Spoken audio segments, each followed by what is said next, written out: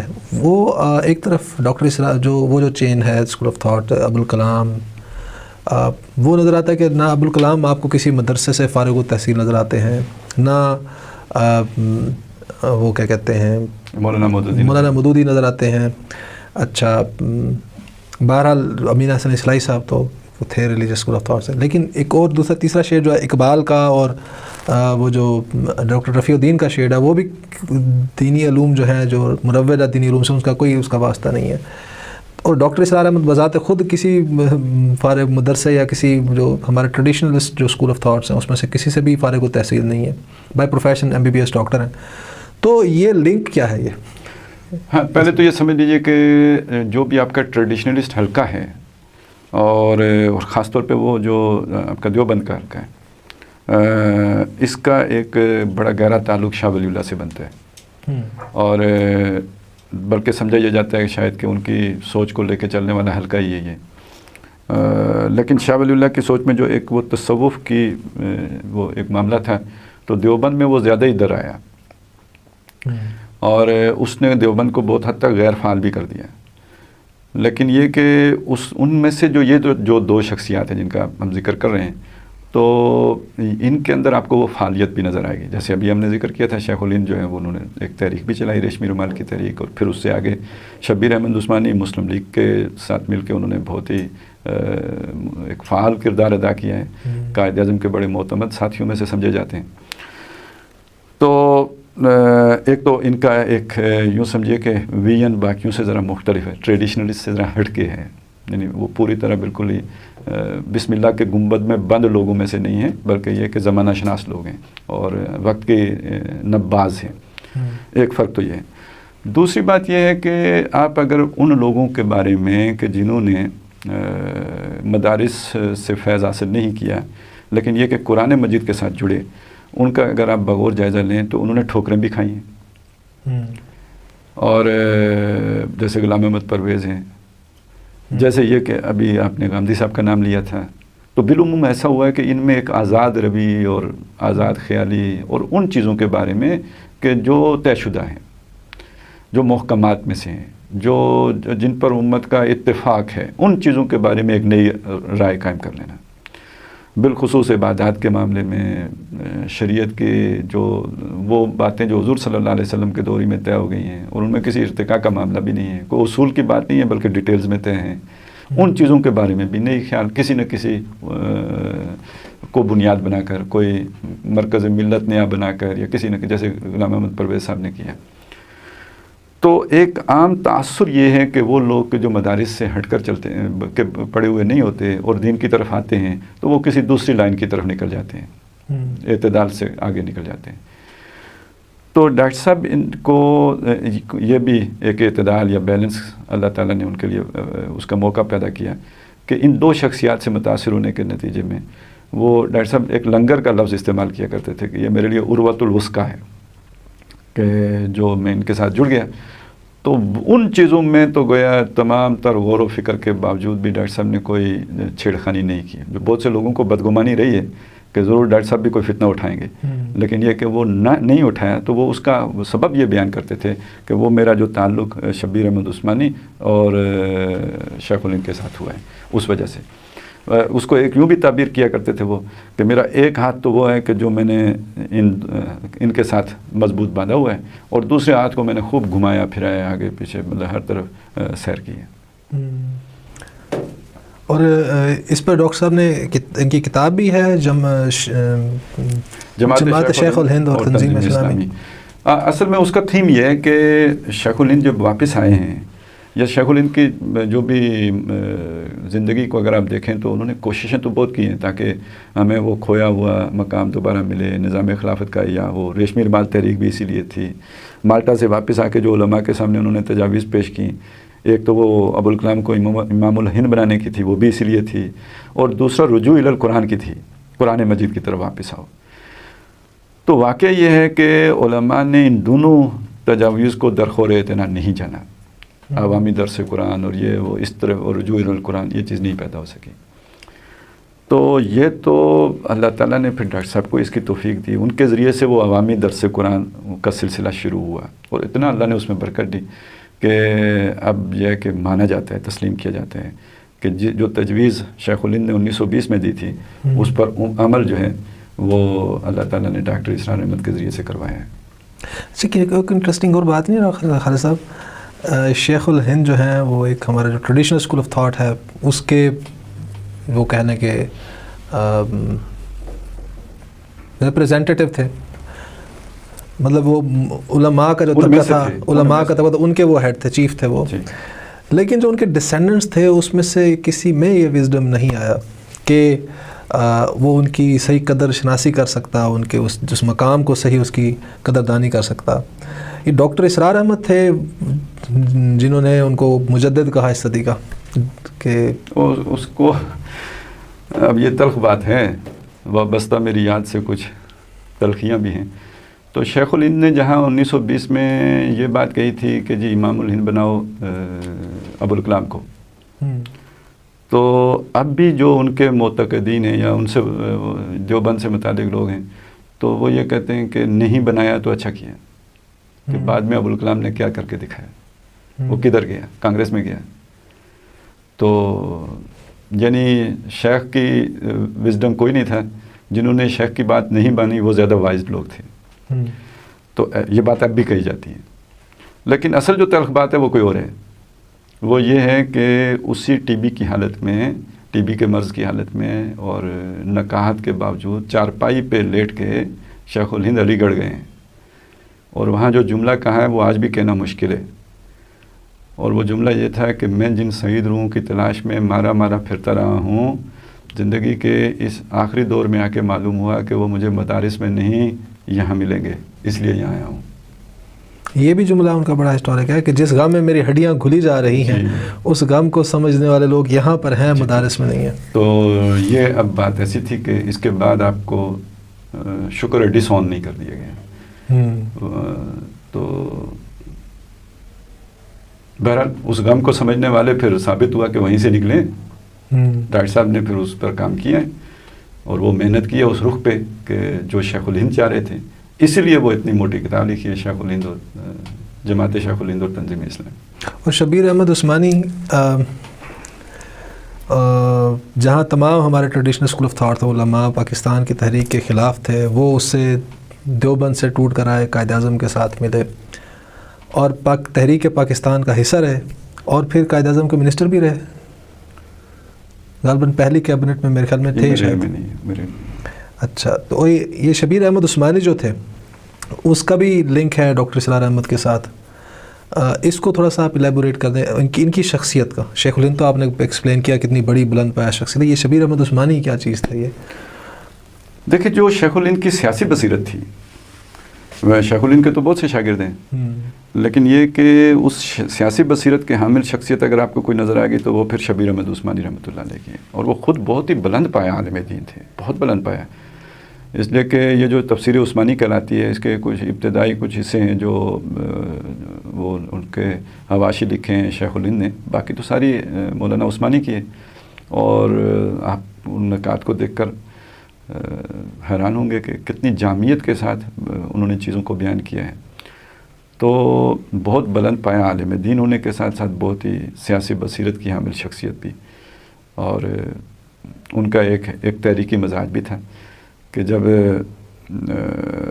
یہ جو قرارداد مقاصد کے لیے تحریک چلی ہے جو جماعت اسلامی نے جس کو چلایا تھا، لیکن اسمبلی کے اندر جس شخصیت نے آواز اٹھائی ہے وہ شبیر احمد عثمانی کی ہے، تو گویا وہ محض سیاسی حد تک ہی نہیں بلکہ ایک بہت ہی مخلص مذہبی رہنما کے طور پر بھی وہاں پہ ہمیں نمایاں نظر آتے ہیں۔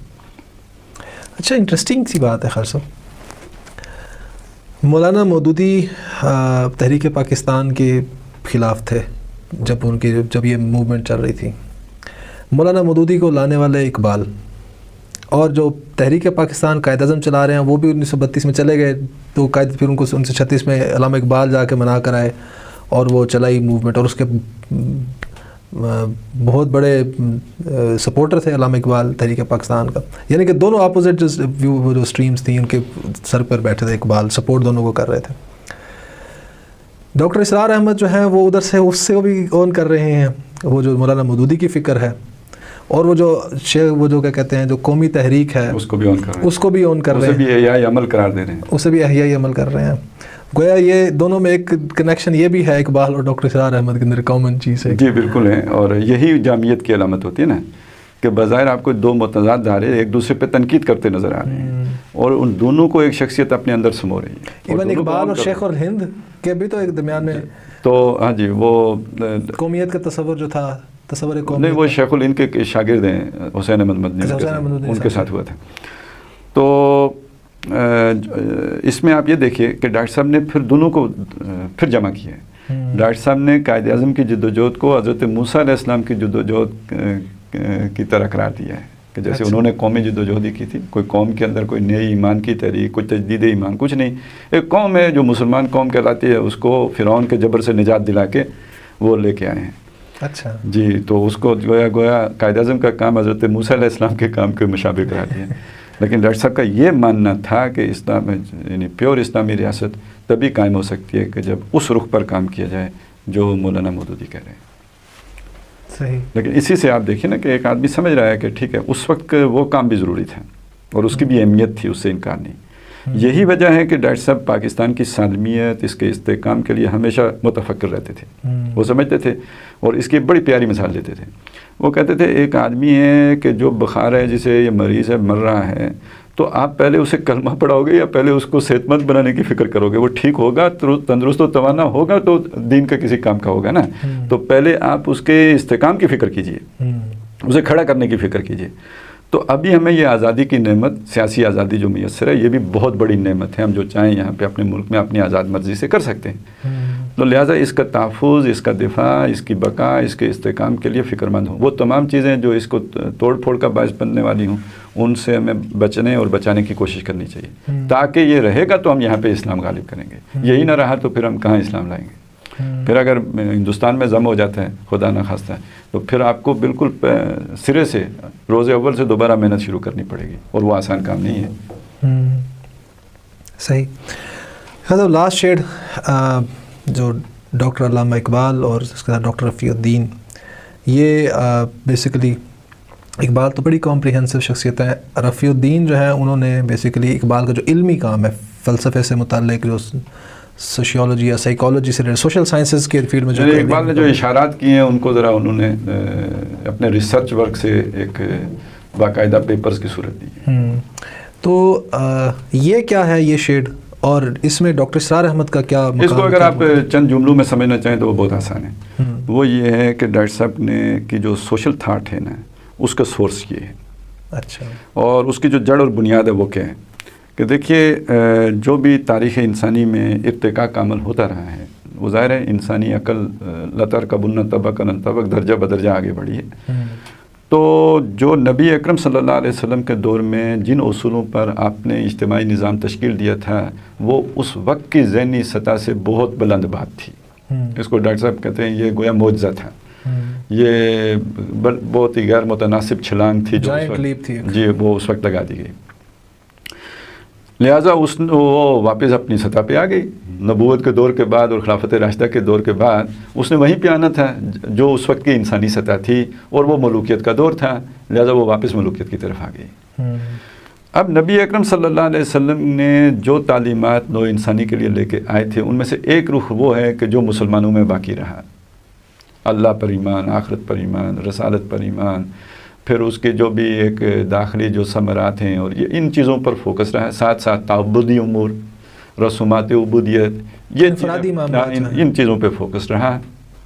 باقی اجتماعی معاملات میں وہ جو ہے وہ یوں سمجھے جمود رہا ہے، مکمل ملوکیت ہی رہی ہے. اور اس میں پھر جمود آ بھی جاتے ہیں. آپ کی آزادی جب سلب ہو جاتی ہے تو آپ میں حرکت کہاں سے آئے گی؟ تو پھر تقلید محض ہی رہ جاتی ہے. تو یہی ہمارے مسلم سوسائٹی کا رویہ بنتا چلا گیا. لیکن وہی تعلیمات جو محمد الرسول اللہ صلی اللہ علیہ وسلم لے کر آئے تھے، جب مسلمان اسپین پہنچے تو اس وقت کا جو مغرب ہے یا یورپ ہے، اس نے ان تعلیمات کے اس حصے پر جو ایمانیات اور تعبدی امور سے متعلق ہیں، کوئی اتنی وہ غور و فکر نہیں کیا، کوئی غرض نہیں رکھی. لیکن وہاں پہ چونکہ جبر تھا، ظلم تھا، انہیں جس چیز نے اپیل کی وہ آزادی اور حریت اور اخوت و مساوات کی تعلیمات تھیں، وہ انہوں نے انہیں پوزیس کیا. تو جو یورپ کا سارا جو وہاں پہ ارتقا ہوا ہے اور انہوں نے ملوکیت سے چھٹکارا حاصل کیا، پاپائیت سے چھٹکارا حاصل کیا، تو اقبال کی سوچ یہ ہے کہ اس سب کے پیچھے در حقیقت تعلیمات محمدی ہیں. ہر کجا بینی جہان رنگ و بو آنکھ از خاکش بے رویت آرزو، اقبال کی سوچ یہ ہے. لہٰذا اس کو اگر آپ آگے بڑھائیں تو اس کا مطلب یہ ہے کہ جو مغرب میں حریت، اخوت و مساوات کے تصورات پروان چڑھے ہیں تو ان کی بنیاد بنے ہیں محمد رسول اللہ صلی اللہ علیہ وسلم. جس کا دوسرا مطلب یہ ہے کہ مسلمان اس معاملے میں پیچھے رہ گئے اور مغرب نے ان تعلیمات کو دنیا میں آگے بڑھانے میں مسلمانوں سے بڑھ کر کردار ادا کیا. لیکن چونکہ وہ رسالت پر ایمان رکھنے والے نہیں تھے، لہٰذا حریت کا انہوں نے اپنا ایک تصور بنا لیا، اخوت کا اور مساوات کا. خواہش وہ والی جو محمد رسول اللہ نے پیدا کی تھی، جامع وہ والا جو مغرب نے اپنی الحاد اور لادینی سے بنایا. اب ضرورت یہ تھی کہ ان کی اس خواہش کو یہ سمجھا جاتا ہے کہ یہ وہی خواہش ہے جو قرآن پیدا کرتا ہے، جبکہ مشرق میں آ کے اس کے ساتھ ایک کلیش پیدا ہو گیا. اور جب انگریز خاص طور پر سیاسی طور پر جبر کے ذریعے سے یہاں پہ آ گیا تو وہ کلیش مسلم سوسائٹی میں زیادہ شدت کے ساتھ محسوس کیا گیا. تو اقبال وہ شخصیت ہے کہ جس نے یہ چاہا کہ یہ کلیش کم سے کم کیا جائے اور اس معاملے میں اسلام اور مغرب کے درمیان کوئی پیچ پر کیا جائے. یہ وہ چیز ہے کہ جس کو بعد میں اگر کسی نے محسوس کیا اور آگے بڑھایا اور بہت ہی خوبی سے آگے بڑھایا تو بغیر ذکر کیے جس نے کیا وہ ہے مولانا مودودی. اور اقبال کی خدمات کا اعتراف کر کے جس نے آگے بڑھایا وہ ہے ڈاکٹر اسرار احمد. اور ان کو اب اس کو اس طرح سمجھ لیجئے کہ آج عوامی سطح پہ کیا سمجھا جاتا ہے کہ جمہوریت میں اور خلافت میں کلیش ہے. جب آپ مولانا مودودی کو پڑھیں یا ڈاکٹر اسرار احمد کو پڑھیں تو آپ کو کیا لگے گا کہ یہ جمہوریت اور خلافت میں کلیش نہیں ہے، کلیش در حقیقت حاکمیت اور خلافت میں ہے. اور جیسے حاکمیت شخصی بھی ہوتی ہے اور جمہوری بھی ہوتی ہے، ایسے یہ خلافت شخصی بھی ہوتی تھی اور اب ہوگی تو عوامی ہوگی. تو جب خلافت عوامی ہوگی تو وہ جمہوری ہوگی. تو گویا جمہوریت اور خلافت میں تو کوئی کلیش نہیں ہے، کلیش در حقیقت حاکمیت اور خلافت کے تصورات کے درمیان ہے. جہاں تک ان کی اس شیپ کا تعلق ہے کہ وہ شخصی ہو یا عوامی ہو، اس میں تو اگر آپ علماء سے بھی پوچھیں تو وہ بھی شخصی خلافت کے قائل نہیں ہوں گے. یعنی پروسیجر میں اختلاف نہیں ہے، اختلاف جو ہے وہ آئیڈیالوجی میں، حاکمیت ورسز خلافت، یہ فرق ہے. اس میں اختلاف ہے. باقی جو اس کی صورت اقبال کے ہاں نظر آئے گی یا پھر اس کو مولانا مودودی اور ڈاکٹر اسرار نے جس طرح ڈیفائن کیا ہے تو وہ اس میں آپ بالکل یہ پورے کا پورا ڈھانچہ جو آج کا آپ کا اسٹیٹ کرافٹ جو کہلاتا ہے اس کو بالکل جوں کا توں رکھتے ہوئے خلافت کو اس کے اندر انجیکٹ کر سکتے ہیں. کیونکہ ڈاکٹر اسرار صاحب تو کہا کرتے تھے کہ خلافت کے قریب ترین نظام امریکن پریزیڈنشل سسٹم ہے.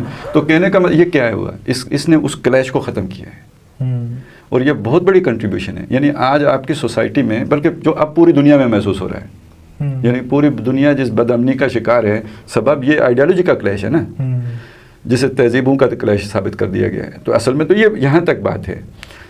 یہ سب سے زیادہ گاڑا آ کر اگر کسی ایک علاقے میں ہوتا ہے نا وہ پاکستان ہے.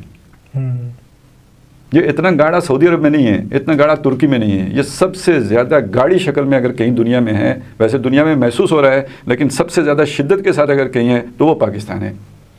ایک طرف آپ کو وہ لبرل طبقہ نظر آئے گا جو مغرب کی اندھی بحری تقلید کرنا چاہتا ہے، دوسری طرف آپ کو آرتھوڈاکس جو ہے وہ ٹریڈیشنل طبقہ نظر آئے گا جو آپ کو 700 سال پیچھے لے کے جانا چاہتا ہے. تو یہ ان دونوں کا آپس میں کلیش. اس میں برج کرنے والی شخصیات اگر کوئی تھیں تو وہ یہ تھیں. اور دونوں جو اس وقت متحارب گروہ ہیں مسٹر اور ملا کا، انہوں نے اپنے ان محسنین کی قدر نہیں کی جس کا خمیازہ آپ قدریں. نہ علماء نے مولانا مودودی اور ڈاکٹر اسرار احمد کی قدر پہچانی کہ یہ در حقیقت اگر ان کو آگے بڑھنے کا موقع ملتا ہے تو ہمارے لیے اسپیس کریٹ ہوگی. اور نہ ہی آج کے آپ کے جو جدید مغرب سے متاثر طبقات ہیں انہوں نے ان شخصیات کے اس ارتقائی سوچ کا جو ہے وہ وزن محسوس کیا کہ یہ در حقیقت اس کلیش کو ختم کر دیں گے. اور ہم جس حریت اور اخوت و مساوات کی درس اور تلقین کرتے ہیں اس کا کامل نمونہ تو اس صورت میں سامنے آنا ہے. صحیح. تو یہ اس اعتبار سے اگر آپ دیکھیں تو ڈاکٹر اسرار احمد کی شخصیت ایک بہت بڑی شخصیت کے روپ میں سامنے آتی ہے. یار لوگوں نے انہیں بس مدرس قرآن کی حد تک محدود کر دیا ہے، وگرنہ یہ کہ وہ بہت اپنے ویسے اگر آپ ٹائمنگ بھی دیکھیں تو ایک طرف 14ویں صدی کے آخری سرے پر کام کرتے نظر آتے ہیں اور دوسری طرف 15ویں صدی کے پہلے سرے پہ کام کرتے نظر آتے ہیں. اور کام کی نوعیت بھی ایسی ہے کہ بڑی جامع صفات شخصیت ہیں، اور ان کے کام کی قدر جو ہے وہ ہم دیکھتے ہیں کہ اپنے دور کے اجنبی شخص کے طور پر رہے ہیں اور چلے گئے دنیا سے. شاید بعد کی نسلیں اس کی قدر کو محسوس کریں اور اللہ تعالیٰ اس میں کوئی جو ہے وہ برکت ڈالے. خان صاحب، آپ نے جو خاکہ پیش کیا ڈاکٹر اسرار احمد کا، جو 4 یہ مختلف سورسز آف نالج کے ساتھ کہ یہ ایک ہی شخصیت کے اندر جو بظاہر اپوزٹس ہیں وہ آپ کو یکجا نظر آتے ہیں. اچھا، یہ اس کو ہم سائیکالوجی میں کہتے ہیں بڑا ہائر، یہ جو conscious level of highest level of consciousness ہے وہ انسان کا ہوتا ہے کہ چیزوں کو یکجا کرنا، جو ایلیمنٹس ہوتے ہیں اس کو آپ یکجا کر دینا، ایک ہولسٹک اینٹی بنا دینا. یہ بہت ہائر مینٹل پروسیس ہوتا ہے. مطلب انٹلیکچوئل تو ہے سو ہے، ایک انڈیویجول کی یہ مطلب نظر آتا ہے کہ یہ بھی کچھ چنے ہوئے لوگ جیسے ہوتے ہیں کہ اللہ تعالیٰ چن لیتا ہے کچھ خاص لوگوں کو. یہ عام بندے کا نظر نہیں آتا ہمیں. مطلب جیسے آپ نے بھی بات کی کہ آپ کو جتنے بھی نظر آ رہے ہیں سارے نام یہ کسی ایک فیلڈ کے اندر جو ہے بڑے بڑے نام ہیں، لیکن وہ تمام چیزوں کا ایک شخصیت میں یکجا ہو جانا، وہ ڈاکٹر اسرار احمد ہیں. اتنی بڑی شخصیت. اور جب ان کی ڈیتھ ہو رہی ہے، جس دن ہوئی ہے، ہمارے میڈیا کے اوپر جو خبر چھائی ہوئی تھی وہ شعیب ملک اور ثانیہ مرزا کی شادی کی خبر تھی. یہ کتنا بڑا ڈائلیما ہے خالد صاحب، یہ اس سوسائٹی کا یا اس امت کا ہم کہہ سکتے ہیں اس کو. آپ کیا فیل کرتے ہیں اس کہ یہ بے قدری، اتنی بڑی شخصیت کی ناقدری ہے، جو یہ ڈیزرو کیا کرتے ہیں؟ ہاں، جو ڈیزرو کرتے ہیں وہ بھگت رہے ہیں. جو اس وقت بے امنی ہے، بے چینی ہے، بے کلی ہیں اور ہر اعتبار سیاسی معاشی اعتبار سے تباہ حالی ہے، تو یہ در حقیقت ایسی شخصیات کی ناقدری کرنے کا نتیجہ ہے. رہ گئی بات یہ کہ میں کیا محسوس کرتا ہوں، تو بات یہ ہے کہ ایسی شخصیات کے لیے شاید اپنی زندگی میں اجنبی رہنا ہی اللہ تعالیٰ کی مستقل سنت ہے. انبیاء کی تاریخ بھی اٹھا کے دیکھیں تو صرف حضرت موسیٰ علیہ السلام ہیں جن کے ساتھ پوری قوم نکل آئی تھی، وہ بھی اپنی ایک ضرورت کے تحت، لیکن جب وہ مشن سامنے آیا تو اس نے صاف جواب دے دیا تھا، اکیلا کر دیا تھا. اور پھر نبی اکرم صلی اللہ علیہ وسلم کا معاملہ ہے کہ آپ کامیاب ہوئے ہیں اور آپ کے ساتھ ایک جمعیت بھی تھی، لوگ آپ کے ساتھ تھے، اور دنیا میں آپ ظاہر ہے جب رخصت ہوئے تو بادشاہ کے طور پر گئے ہیں. اس کے علاوہ چلیں آپ یوں دیکھ لیجئے، آپ کی جو بڑی بڑی شخصیات ہیں، امام ابو حنیفہ ہیں، یا اس سے پیچھے چلیں حضرت حسین رضی اللہ تعالیٰ عنہ، ان کے ساتھ 72 آدمی تھے. امام ابو حنیفہ ہیں، جیل میں فوت ہوئے ہیں. امام احمد بن حنبل ہیں، یہ مجدد الفسانی ہیں، شاہ ولی اللہ ہیں. کتنے لوگ تھے ان کی زندگیوں میں ان کے ساتھ. لوگ ہوتے تو جیلوں میں جاتے. یہ تو آپ ڈاکٹر اسرار احمد کو، جیسے کہ ڈاکٹر اسرار احمد نے مجدد، وہ کیا کہتے ہیں، یہ شیخ الہند تھے، ان کو کہا کہ یہ اس صدی کے مجدد ہیں. مطلب اگر کمپریہنسونیس میں دیکھیں کہ صرف یہی نہیں ہے کہ کنٹینیویشن ہے وہ اقبال کی چین کی، یہی نہیں ہے کہ وہ کنٹینیویشن ہے ابوالکلام اور ابوالعلا مودودی کی، یا امین حسن اصلاحی حمید الدین فرائی یا شیخ الہند اس چین کی، بلکہ ہر چین میں کنٹریبیوٹ بھی کیا ہے اور ان سارے جو بظاہر اپوزٹ پولز کو کنیکٹ بھی کیا ہے. بہت بڑا یہ کام ہے. آپ ریٹ کہاں کرتے ہیں ان کو؟ ہسٹری، مسلم ہسٹری کے اندر آپ اس شخصیت کو کہاں ریٹ کرتے ہیں؟ خیر، اگر آپ یہ کہلوانا چاہیں کہ جی ان کو ہم مجدد مانیں یا نہ مانیں تو یہ بہت بڑی بات ہے. اس کا فیصلہ تو شاید ہمارے لیے کرنا مشکل ہے.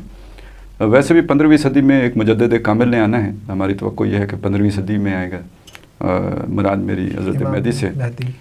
تو ڈاکٹر صاحب کی شخصیت کا صحیح اندازہ تو تب ہوگا کہ جب وہ نظام قائم ہوگا، تو پھر ڈاکٹر صاحب اس وقت ان کی حیثیت کا اندازہ ہوگا کہ ان کا کیا کنٹریبیوشن ہے.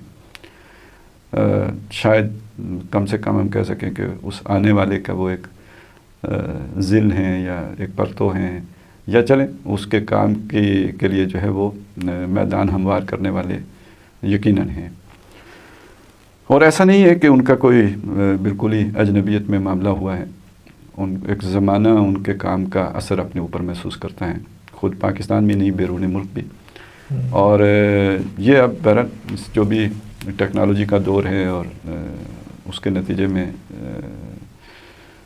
معلومات کا تبادلہ اور ان کو محفوظ رکھنا اور آڈیو ویڈیوز میں رکھنا بہت آسان ہو گیا ہے. تو ڈاکٹر صاحب کی وہ فکر جو ہے وہ پھیل رہی ہے، خاص طور پہ ہندوستان کے طول و عرض میں. مقبوضہ کشمیر میں بہت سارے لوگ ہیں جو ڈاکٹر صاحب کی قدر کرنے والے ہیں، ہندوستان میں ہیں، پاکستان میں بھی ہیں. اچھا خان صاحب، آپ کا ایک ڈاکٹر اسرار احمد خطیب بڑا لمبا ریلیشن رہا ہے. آپ نے گویا اپنی جوانی تو آپ نے گویا ساری گھول ہی دی ان کے ساتھ جد و جہد میں. آپ کے وہ مربی بھی تھے، آپ کے انسپریشن بھی تھے، آپ کے لیڈر بھی تھے اور رہنما بھی تھے. اتنا ایک لمبی رفاقت ہو تو ایک ایسوسیشن تو ڈیولپ ہو ہی جاتی ہے. میں ایک تو یہ جاننا چاہوں گا کہ اب وہ جب کہ اس دنیا میں نہیں ہیں، آپ کیسا فیل کرتے ہیں ایک اتنی ایسوسیشن جس ہستی کے ساتھ ہو جو آپ کے لیے انسپریشن بھی ہو. دوسرا، آپ کیا اب آپ کو فیل ہوتا ہے کہ آپ کو اب اگر آپ نے رہنمائی کے لیے کوئی دیکھنا ہو، آپ کو کوئی فیل ہوتا ہے کوئی ادھر ادھر کوئی شخصیت ہو جو ڈاکٹر اسرار احمد کی کنٹینیویشن آپ کو نظر آتا ہو، جس میں ان کا پرتو نظر آتا ہو آپ کو، یا آپ اپنی رہنمائی کے لیے فیل کرتے ہیں کوئی خلا ہے کہ آپ کو ضرورت ہے اس کے لیے؟ دیکھیے، اس میں پہلے تو میں ایک وضاحت کر دوں کہ میرا اور جو ڈاکٹر صاحب کا تعلق ہے اس کی نوعیت کیا ہے، اور میرے اگر وہ اس طرح رہنما یا مربی بنے تو اس کی وجہ کیا ہے. بنیادی بات یہ ہے کہ میری اپنی بھی کچھ سوچ تھی، میرے اپنے کچھ تجربات تھے، میرا اپنا کچھ مشاہدہ تھا، میرا اپنا کچھ مطالعہ تھا، اور میرے اپنے کچھ سوالات تھے جن کا کچھ میری اپنی ویژن کے مطابق کوئی چھوٹا موٹا جواب میرے پاس تھا جو پوری طرح میری تسلی و تشفی والا نہیں تھا. تو ڈاکٹر صاحب کے ساتھ جڑنے کے نتیجے میں در حقیقت میری اپنے ہی وہ خیالات جو خام تھے، یا وہ خیالات جو کچے تھے، یا وہ خیالات کے جو بیان کرنے کی حالت میں نہیں تھے، دماغ میں تو آتے تھے، بیان کرنے کے قابل نہیں تھے، یا ان کی وہ صورت گری ابھی نہیں ہوا، الفاظ کی صورت نہیں اختیار کر سکتے تھے. تو مجھے ڈاکٹر صاحب کی باتیں در حقیقت اپنے ہی خیالات کی توضیح و تشریح معلوم ہوئی. بہت کم باتیں ہیں جو میرے لیے نہیں ہوئی ہوں، وگرنہ یہ کہ وہ ساری میری ہی گویا مجھے اپنی ترجمانی معلوم ہو رہی تھی. میں نے یہ جانا کہ شاید یہی میرے دل میں ہے، یہ بالکل ایسی ہی بات تھی. تو اس یعنی میرا اور ان کے تعلق اور اس قرب کی بنیادی وجہ یہ ہے جو مجھے ان سے تھا. اب آئیے دوسری چیز کی طرف کہ ان کے جانے کے بعد مجھے کسی خلا کا احساس ہوتا ہو یا رہنمائی کی طرف کہیں دیکھنے کی میری ضرورت ہو، تو میں تو اس کو اس طرح سمجھتا ہوں کہ پہلی بات تو یہ کہ وہ کوئی ایک وقت تھا کہ جب تک مجھے اس تربیت کی ضرورت تھی، ان چیزوں کو میچور صورت میں، یعنی میرے تصورات کو میچور ہونے کے لیے ایک ایسے رہنما کی ضرورت تھی، وہ اللہ تعالیٰ نے مجھے دیے اور مجھے استفادہ کرنے کا پورا موقع بھی دیا اللہ نے. اس کے بعد اب اگر وہ نہیں رہے تو وہ شاید اب یعنی ان خیالات میں ایک میچورٹی آ گئی تھی، اور یہ دنیا امتحان کے لیے بنی ہے. ایک وقت تک اللہ تعالیٰ رہنمائی دیتا ہے، اسپون فیڈنگ کرتا ہے، ایسا کوئی چھتری آپ کو فراہم کر دیتا ہے، اس کے بعد چھتری ہٹا دیتا ہے، اب آپ کو کھڑا ہونا ہوتا ہے. تو اب اس امتحان میں ہم ہیں، اور اس میں اب کسی اور کوئی خلا اس کا تو مجھے بالکل مجھے ایک پرفیکٹ فکر معلوم ہوتی ہے. اس میں خلا تو بہت دور کی بات ہے. ادھر ادھر دیکھنے کو بھی میں سمجھتا ہوں کہ اس شخصیت کی ناقدری ہے. اور میرے ذہن میں بلا تشبیہ اس کی جو الفاظ آتے ہیں قرآن مجید کے فَأَنَّىٰ يُؤْفَكُونَ، اگر کسی میں اس طرح کی کوئی صورت دیکھتا ہوں کہ اللہ تعالیٰ نے اسے ڈاکٹر اسرار جیسی شخصیت سے جوڑا ہو اور وہ اس کے بعد کسی بھونے کے سے متاثر ہو، تو مجھے تو یہی لگتا ہے کہ یہ کہاں سے بچلایا جا رہا ہے، کہاں سے اس کی مت ماری گئی ہے. تو مجھے تو اپنے لیے کسی اور رہنما کی میں حاجت محسوس نہیں کرتا اس وقت جو ڈاکٹر صاحب سے وہ چیزیں ملی ہوئی. اور پھر یہ بھی کہ اگر کسی چیز کو تازہ کرنا ہو تو وہ ہمارے پاس ریکارڈڈ صورت میں موجود ہے، آدمی دیکھ بھی لیتا ہے، سن بھی لیتے ہیں، اور لکھا ہوا پڑھ بھی لیتا ہے، تو وہ ساری چیزیں تازہ بھی کی جا سکتی ہیں. تو مجھے تو کوئی خلا محسوس نہیں ہوتی. اچھا خاصا یہ بھی ایک again a blessing in disguise, وہ دور جس میں یہ ویڈیوز بنوانا اور آڈیوز جو ہیں یہ ان کو حرام سمجھا جا رہا تھا، اس کو دجال کی آواز سمجھا رہا تھا، دجالی فتنہ سمجھا جا رہا تھا، کہا جا رہا تھا منبر و محراب سے۔ ڈاکٹر اسرار احمد اس وقت ویڈیوز ریکارڈ کروا رہے تھے، اپنی آڈیوز ریکارڈ کروا رہے تھے جو آج اویلیبل ہیں۔ آج وہی لوگ جو کہ حرام کہتے تھے تصویر کو، اب وہ چینلز کھول کے بھی بیٹھے ہوئے ہیں، چینلز پر بھی آ رہے ہیں۔ تو مطلب اور ایک جس کی آپ بات کر رہے ہیں ڈاکٹر اسرار احمد کی، کہ ان کی ساری فکر جو ہے وہ ریکارڈڈ ہے، آڈیوز کی صورت میں، ویڈیوز کی صورت میں، ایون انہوں نے اپنی زندگی میں بکس کی فارم میں بھی اس کو تقریباً ساری فکر کو تو کمپائل کروا ہی دیا تھا۔ بہت شکریہ خالد صاحب، آج ہمیں انلائٹن کرنے کا ڈاکٹر اسرار احمد جیسی اتنی بڑی شخصیت۔ حقیقت یہ ہے کہ مجھے بھی اس شخصیت کی صحیح قدردانی جو ہے وہ آپ ہی کے ذریعے سے، اللہ تعالیٰ نے آپ کو میرے لیے ذریعہ بنایا اس اتنی بڑی شخصیت کی۔ جیسے اقبال اور یہ جتنے بھی آپ نے 8 شعرز گنوائے، ان کی جو ہے ان کا ذریعہ جو ہے وہ ڈاکٹر اسرار احمد کو بنایا، میرے لیے آپ کو ذریعہ بنایا۔ ایسے ہی آج میں نے چاہا کہ آپ کے ذریعے سے اپنے ناظرین تک بھی اتنی بڑی شخصیت جو کہ چھپی ہوئی ہے، ابھی سامنے نہیں آئی، شاید کہ ہماری یہ کنٹریبیوشن ہمارے لیے بھی کچھ سامان بن جائے ہماری آنے والی جو زندگی ہے، آخرت کی زندگی میں۔ اگلے پروگرام تک کے لیے آپ سے اجازت چاہوں گا۔ اللہ حافظ۔